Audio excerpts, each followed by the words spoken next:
In today's video, I'm going to teach you how to make Google Drive files available offline.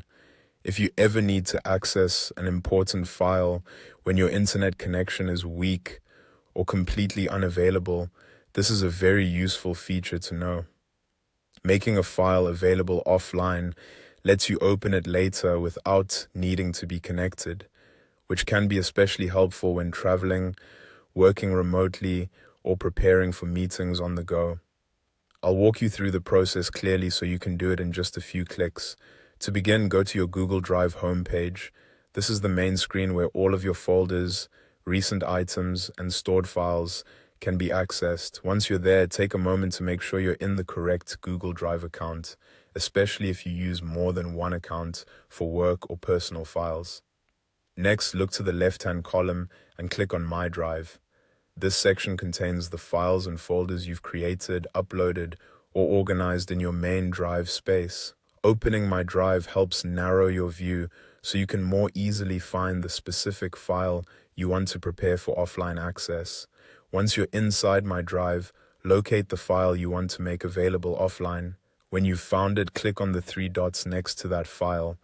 These three dots open the More Actions menu, where Google Drive keeps additional options related to managing that item.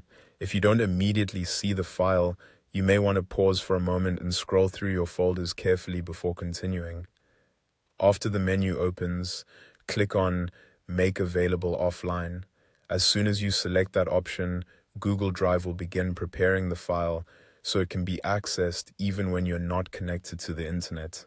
Depending on the file type and your device settings, this may happen almost instantly.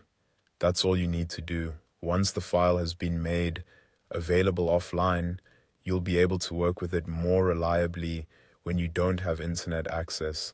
It's a simple step, but it can save you a lot of frustration later. As a quick tip, it's a good idea to do this in advance for any documents you know you'll need while traveling or working in places with unstable Wi-Fi. That way you're not rushing at the last minute. Thanks for watching, and now you know how to make Google Drive files available offline.